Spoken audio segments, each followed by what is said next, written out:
The following program contains graphic images that some viewers may find disturbing. Viewer discretion is advised. Genetic diseases that can kill. Mental disorders that ruin. Is this a fact of life or a destiny we can change? Now there is room for optimism. Each day a group of scientists toil, hoping to make a miracle out of the microscope. Stem cell research and Singapore, bringing new hopes for age-old problems.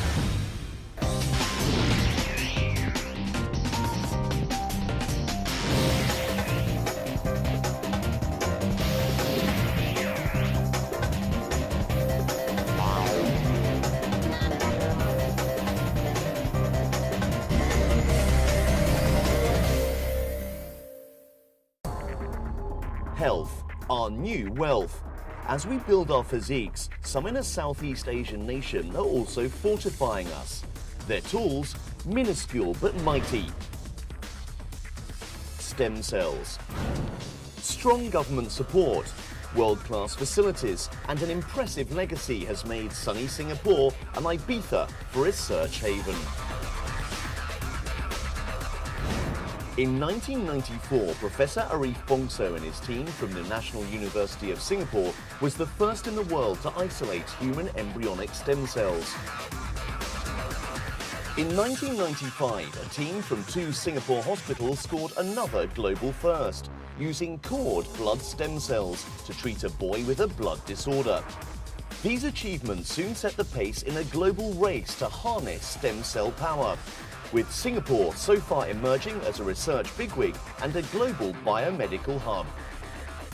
So what is the magic behind stem cells? You could say they're your body's medicine chest. They make new cells to replace the ones that died, either from injury or disease.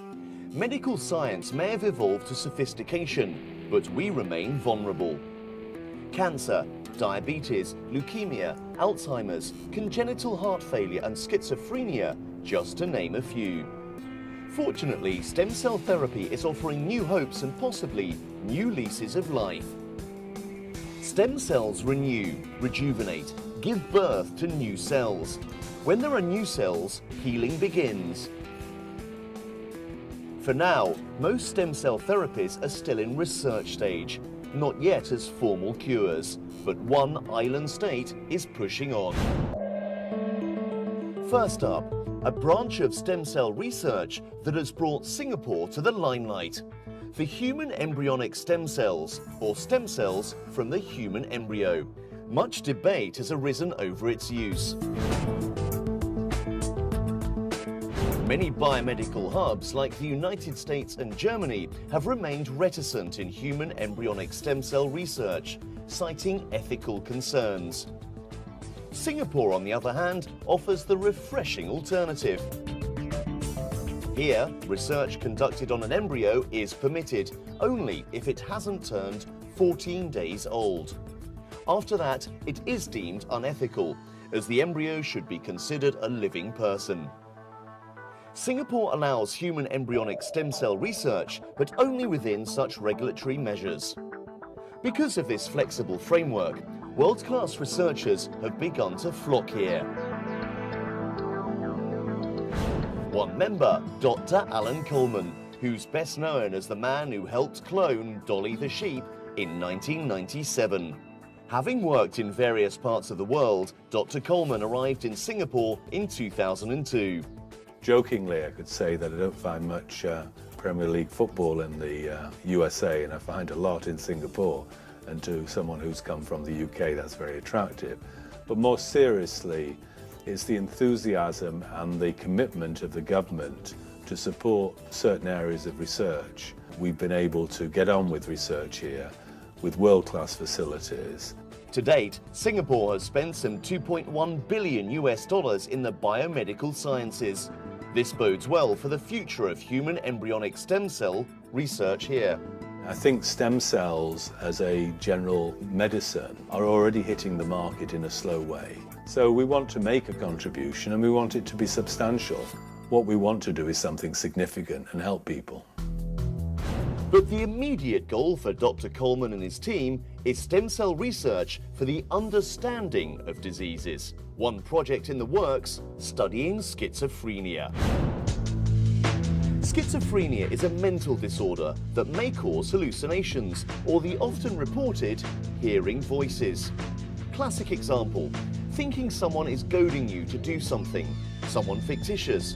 This condition occurs when there's a disorder in the central nervous system. And Dr. Coleman's colleague, Dr. Jeremy Crook, aims to create a model based on this. Well, it's a widespread disorder. About 1% of the global population experience schizophrenia at an extreme cost to the community in terms of treatment. This is what a schizophrenic brain scan may look like. The green spots are the disease cells. And Dr. Crook aims to create sort of a replica of these parts that have gone awry. One of the building blocks, human embryonic stem cells. Here, the stem cells are modified to carry the schizophrenic defective gene. By studying the defective cells, the team can then better understand schizophrenia, possibly identifying a drug compound that will return the defective gene to normal.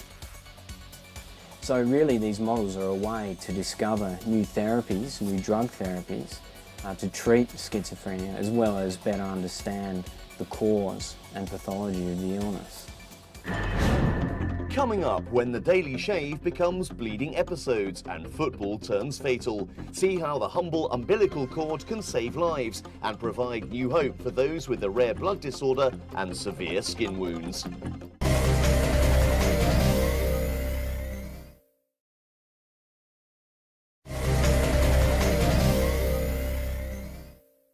Having gained international repute for its human embryonic stem cell work, Singapore continues to raise the bar.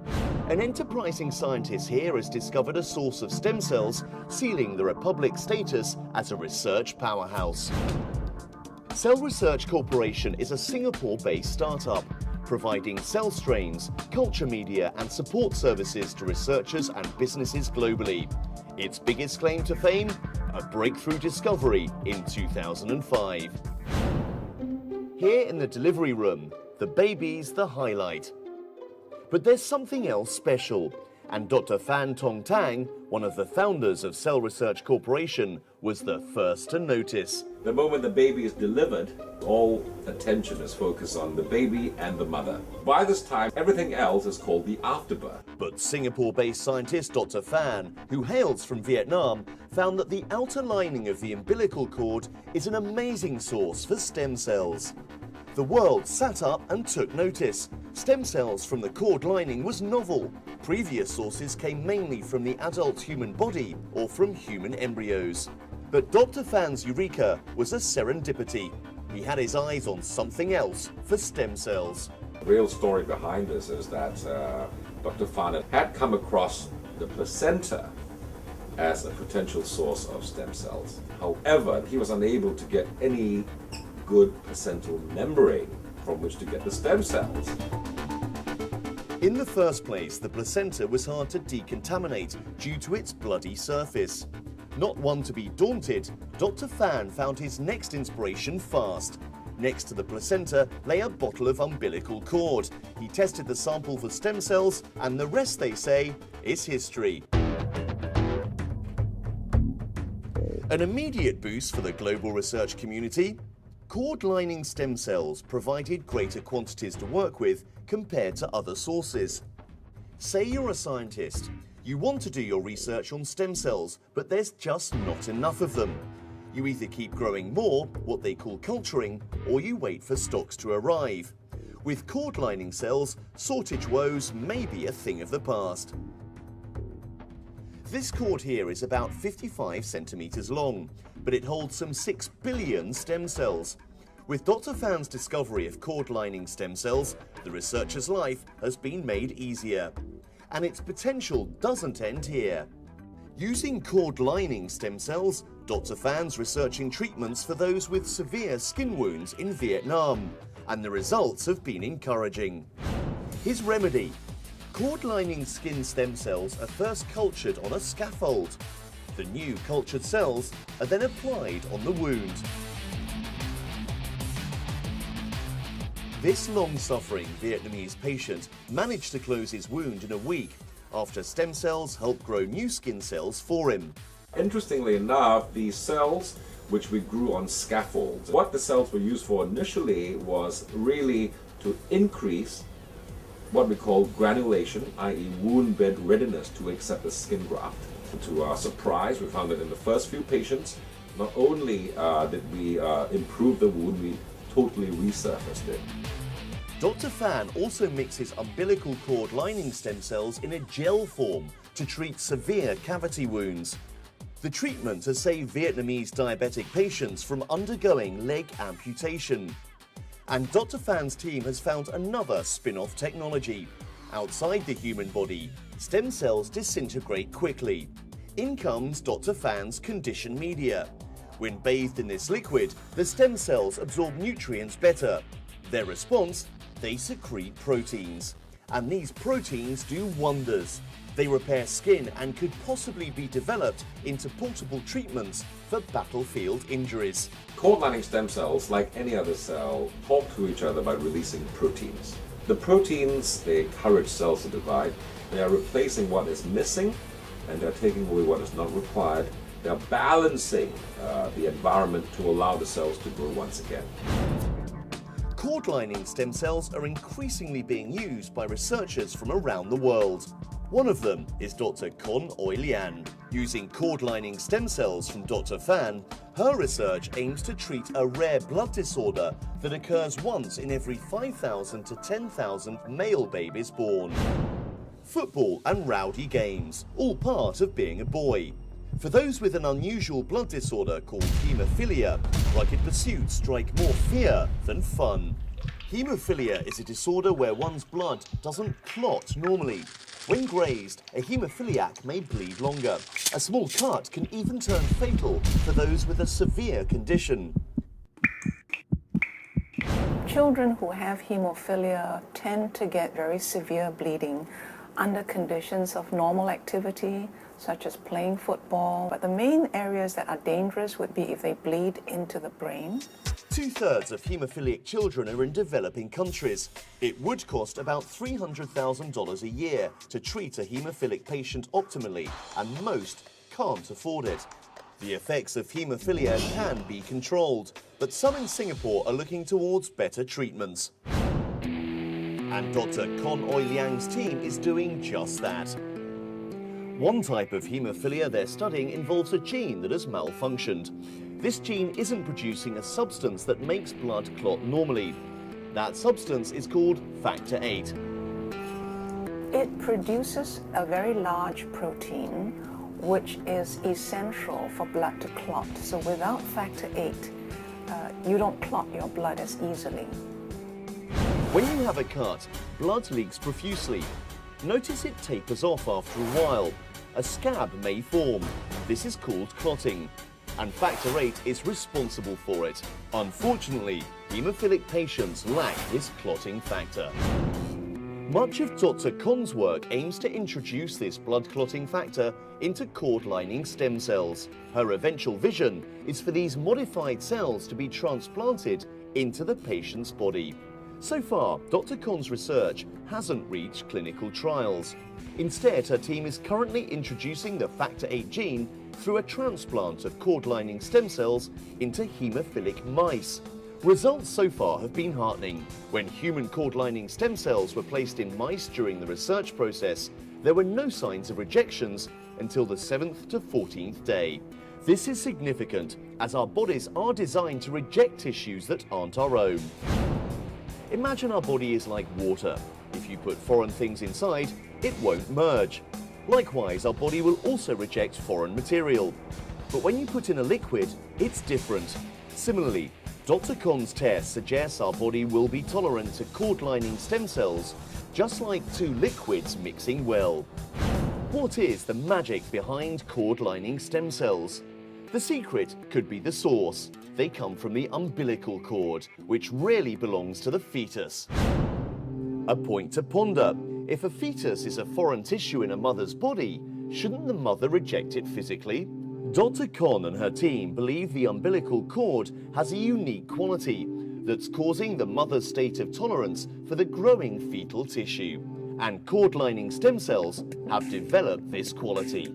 Well, I think if we manage to show effectiveness in a clinical trial, we'll bring quite substantial benefits to many hemophilic patients, especially in the developing countries where they either cannot afford any treatment or are very poorly treated. After the break, the humble umbilical cord proves its medical wonder yet again. See how cord blood stem cells are treating some of the most aggressive blood diseases around.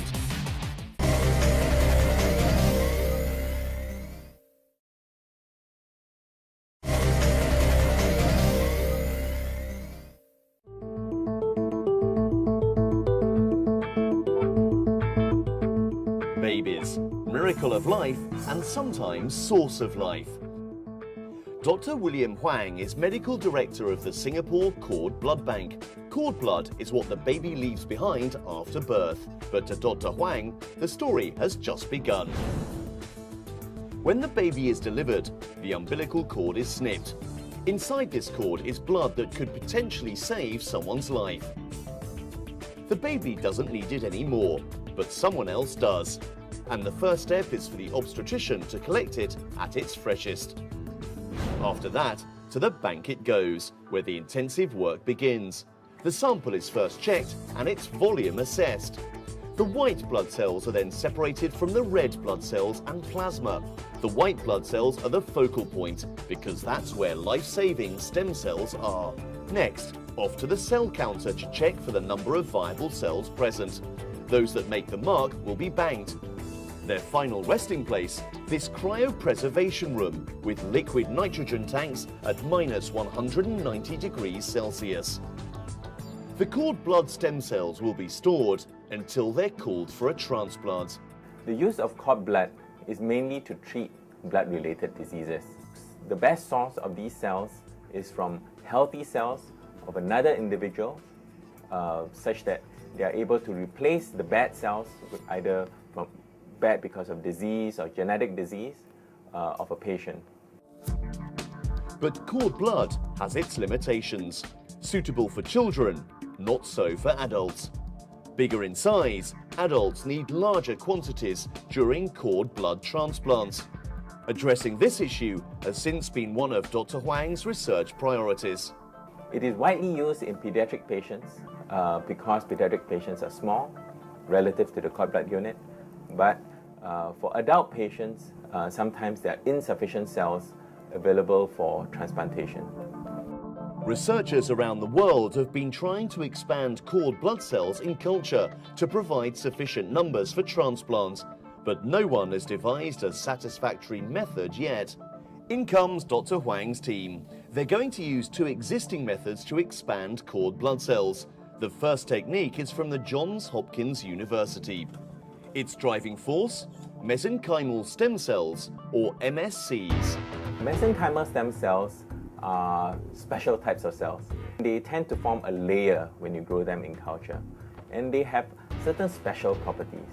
Now, one of the special properties that we found is that they could support the growth of cord blood cells in culture, and they do this by kind of keeping the cord blood cells alive and happy. But Dr. Huang isn't satisfied.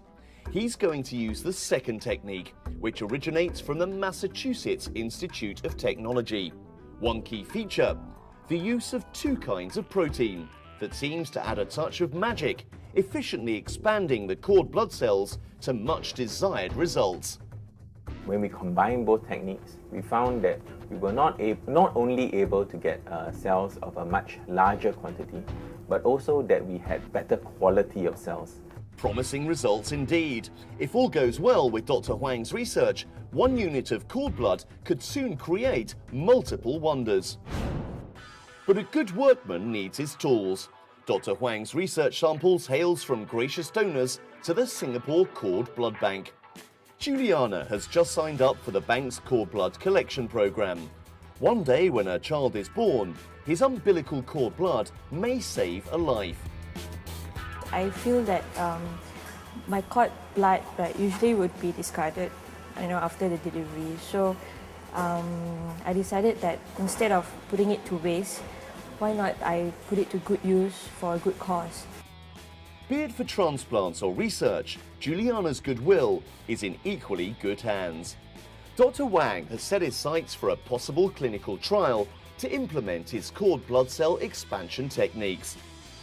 Around the world, more than 10,000 have been treated successfully by cord blood cell transplants, and Dr. Wang is determined to add to the number. All part of the plan to be a global hub for stem cell therapy. But Singapore's not done with its ambitions. Stem cell researchers around the world watch this space. The Singapore Stem Cell Bank. Attention researchers, you may pick up your stocks here. The bank aims to be an important global provider for stem cells. Why pick them? 2 words: convenience and quality. Clean and clinical are the order of the day at the Stem Cell Bank. The bank is one of the few in the world that operates according to the good laboratory practices. This means uber-clean environments and stringent quality controls in the stem cell expansion and storage processes. While quality is paramount, the service is fuss-free and accessible. Dr. Crook aims to facilitate the work of researchers globally. Imagine online shopping for cells. For $550 you get 1 straw of human embryonic stem cells at premium quality and a reasonable price. All this with a click of a button. I'm confident that in time, researchers around the world will be able to demonstrate the utility of stem cell on all sorts of levels. Stem cells, minuscule but mighty. Cord blood stem cells have proven to be effective therapies for some of mankind's most debilitating diseases. Will cord lining stem cells and human embryonic stem cells boast the same potential? It may be some time before we can be sure, but the researchers here are persevering. Thankfully, it's a mission many have also pledged to take part in. Some of them quite the unlikely hero.